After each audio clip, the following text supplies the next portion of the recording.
Now, this left hand side of the heart is concerned with your mother and with Shiva, the existence. You get your existence through your mother.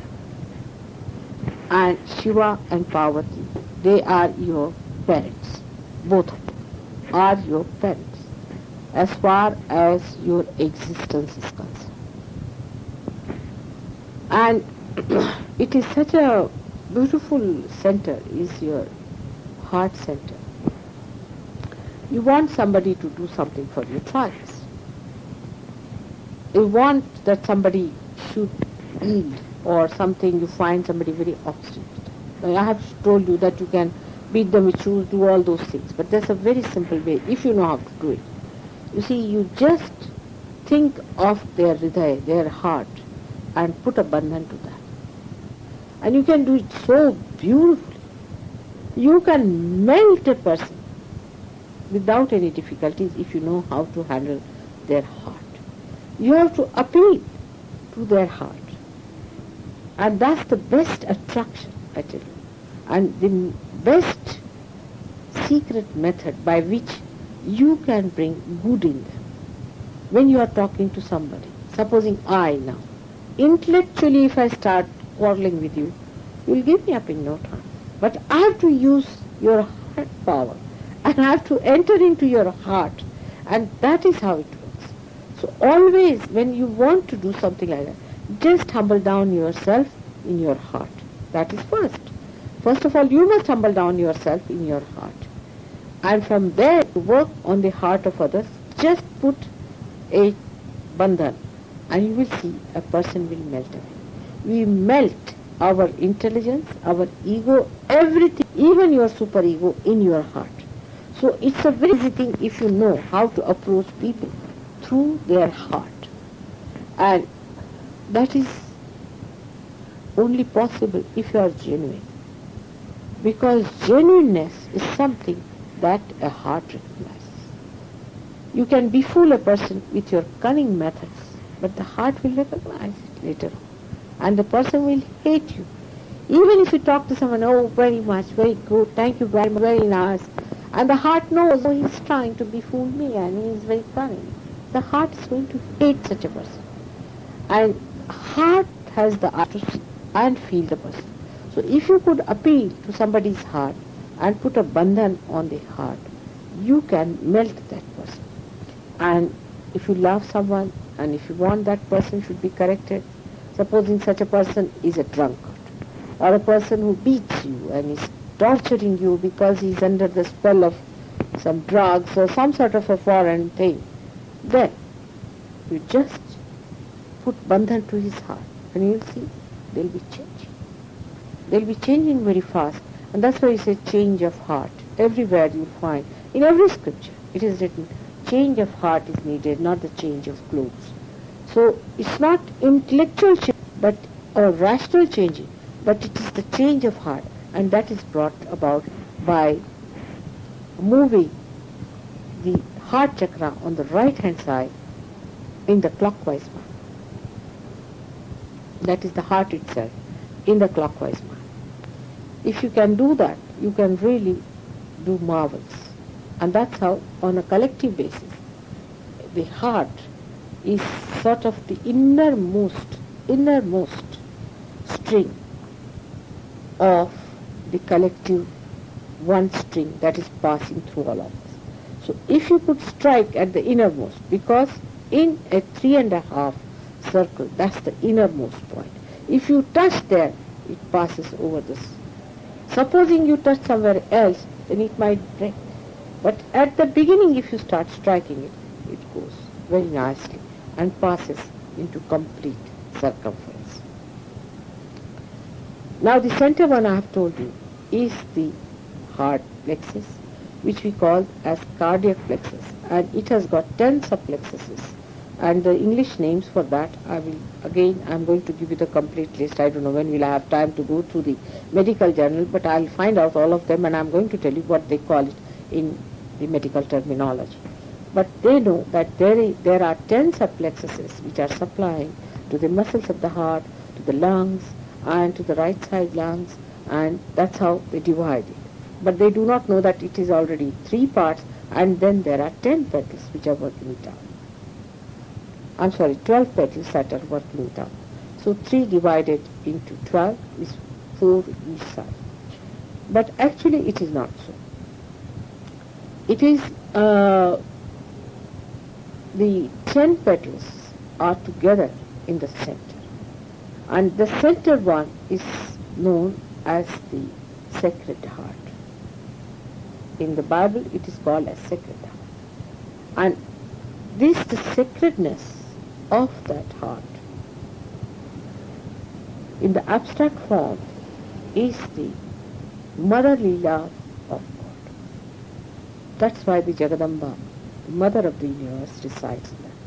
And those 12 petals act according to the mother of the heart. And that's why we cannot allot them to this side or that side, because it is she who actually makes them pulsate. So here she becomes the dominant person and not the heart. They are the spirit rules. So spirit has rules by itself, and it is ruled with the help of the reflection of God Almighty Himself. It is on its own. It is arbitrary. It sees, it watches, it is the witness. It watches the play of these 12 petals here. But if it finds that there is too much of strain on the centered one, it just switches off. And when it's switched off, the whole thing. You see, so you must understand the difference between the other chakras and this one is that there is a spirit, and on the other side is a human perfect personality. 3 things together. Now if you reduce them to our 3 powers, you'll understand. On one side is the instrument, or you can say the nucleus for the left hand side working. In the center it is, or you can say left hand side working, you can say the Mahakali is working. In the center you can say it is for the Mahalakshmi working, and the nucleus for the working of the right hand side is in the heart. On the right hand side where Rama resides, because we can call it a nucleus. He was active. He was active without feeling. Without feeling, they witnessed it. Now they combine here where Krishna came and he felt the witness state. And he called it as Leela, is the whole play. Rama never called it as play, but he called it as play. So that's why Krishna here is completed. And that's why we call him a Sampurna.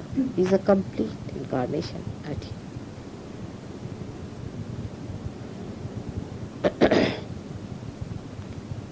You know that Christ was here, and I've told you about Christ in that book. I've read it out to you, Devi Mahatmya, what they have described about him, how he was created, and how he was brought here. He was Mahavishnu, and how he was put there. But that is not just now we are discussing. We are just now discussing about these 3 parts of the heart. Now what is the connection of these 3 parts? Why should they be placed at that time? Because at this juncture we have 3 nucleus working together on 3 different channels, and they are to be connected somehow. They are to be connected. Otherwise, you see, in a human being, there is not so much of connection established because there is no Kundalini awakening. There is parasympathetic is halfway dangling. And how are they to connect? Between the heart, which is existence, between the heart, which is evolution, which is the heart, which is activity. So at this juncture, which is kept connected, the heart stops. Everything stops. Simultaneously. But when you are on this, then your horoscopes work out. Horoscope can work out only up to this point. Because if you predict a person is going to die according to a horoscope, now say they say he is going to die, say tomorrow. But he gets his realization today. He is not going to die tomorrow. He'll die much later. Or he'll die whenever he feels like, possibly. It has happened. Because he goes beyond this limit, where these three things are connected. So, you see, they say that you have got limited number of heartbeats. You have got number of breathing. But the breathing becomes so slow after realization. The rate of breathing is so slow that as it is, your life is much elongated. And the connection becomes very much different. Because the heart stops, wants to stop it, it cannot stop because other activities are still. So, first of all, when a realized soul dies, the Kundalini has to pass out from here, and then the heart stops. It's a different phenomena, and that's why when a realized soul dies, they find that the prana, the life has not passed through the mouth or from the nose, but it passes through here, and you find a clot of blood over here.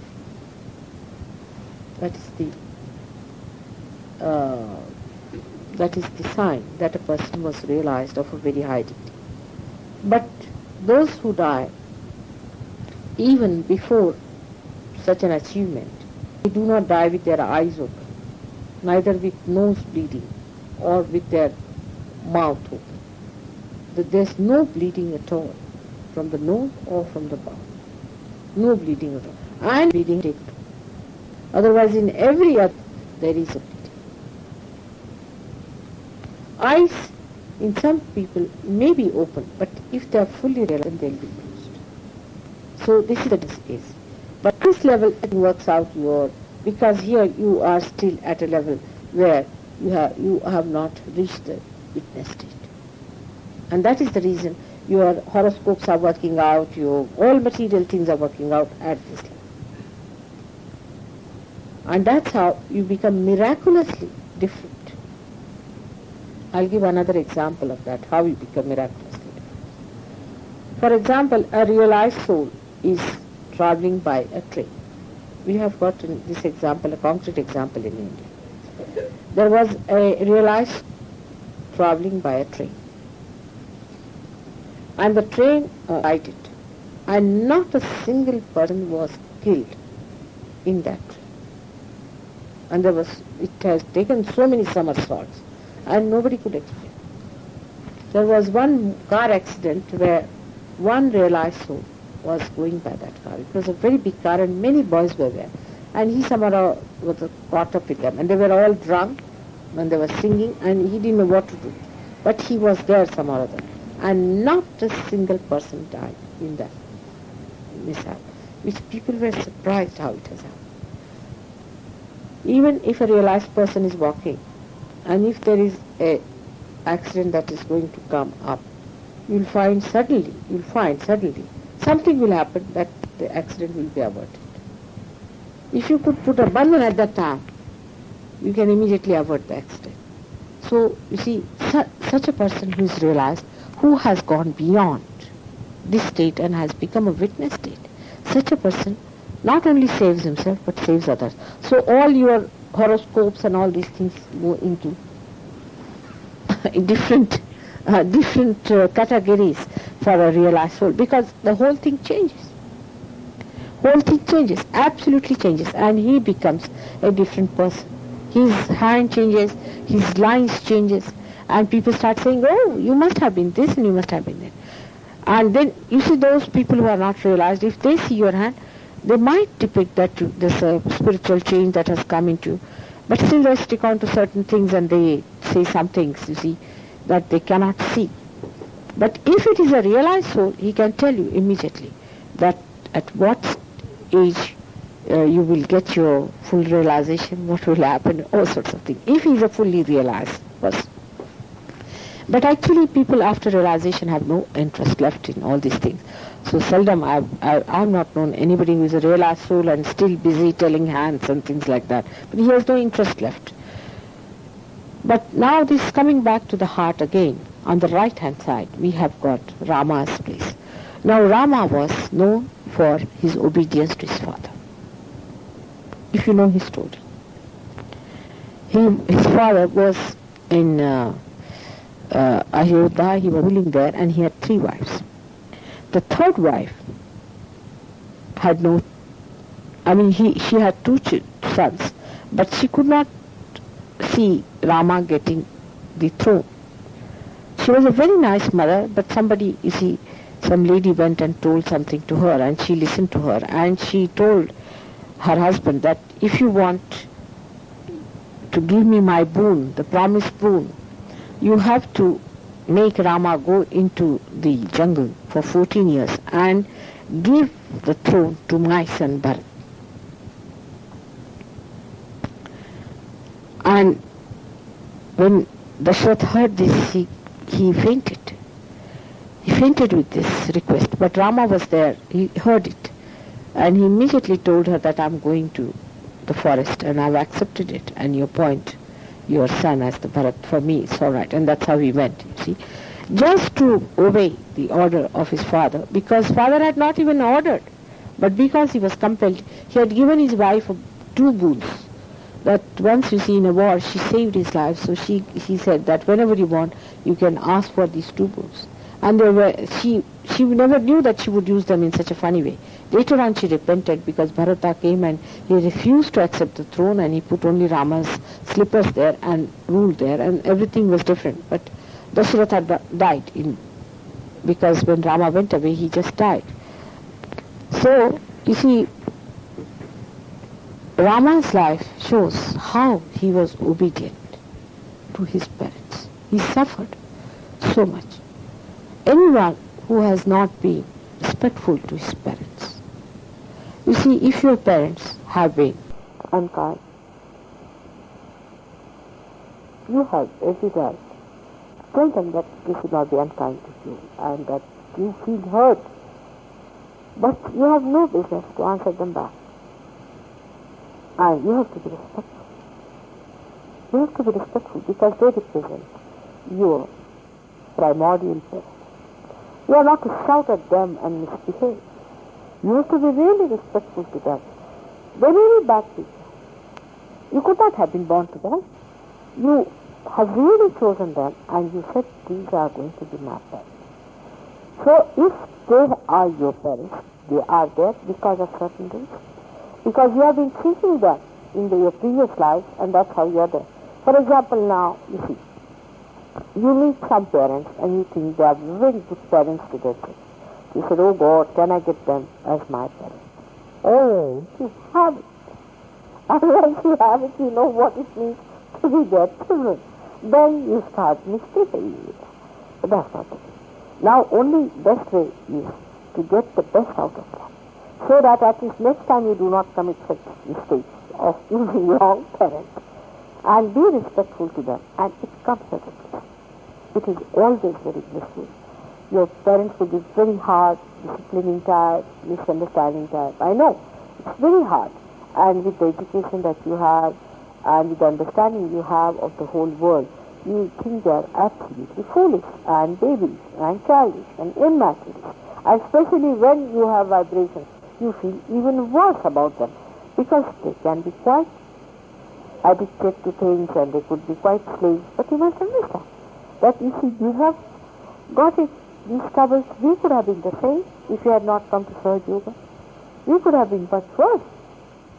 So, let us understand that. Try to hold them out. And if you are respectful, I tell you, you can be very sure, if you are respectful to them, you can change them. Elders, you can never change them by telling them off. Never. That's not the way to change your elders, by being respectful. So they think they are to be respected. So they start behaving in a manner that they should be respected. This is, I am telling you the secret, how to handle your parents, is to be extremely respectful to them. So they realize, oh God, when you respect me so much, how dare I to behave in their face? This is the secret of handling your parents. And not by shouting at them. No, that you have to do with your younger people. But not with your elders. With your elders, you have to create a feeling in them that they are to be respected. It happens. You see, you try. You try this with your elders. If you want anybody, your elder, to be nice to you, try to be extremely respectful. And the person starts wondering, now what should I do to keep up my respect so I should not lose it? And what they value the most is the respect. Elders. They value the most is the respect. And if you give them the respect, they will not give it up for anything. You can make them do whatever you like if you really show them the respect.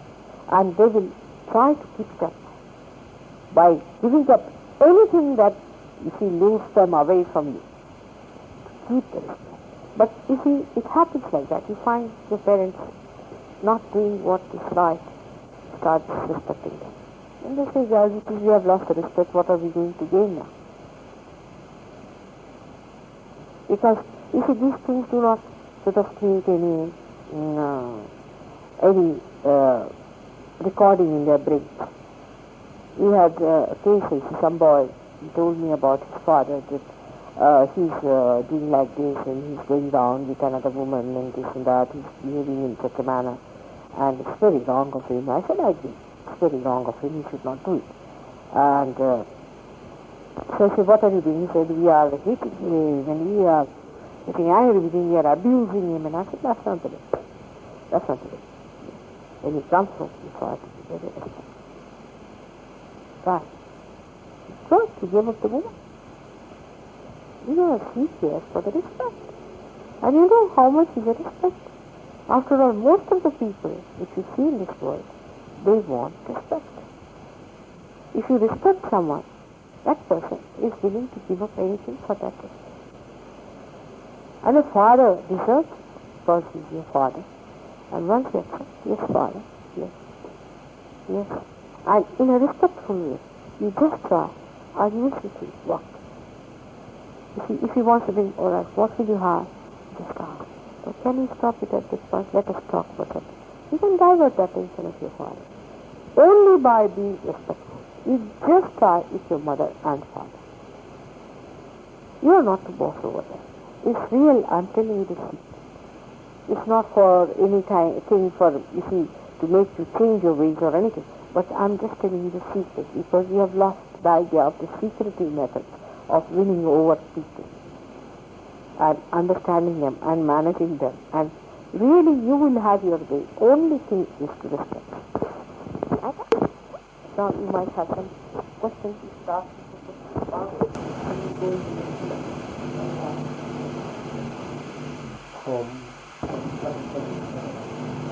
Now, if the person suffers from the center of the heart, not so that it is not all not a second person can be also helpful because the person is just feeling that insecurity.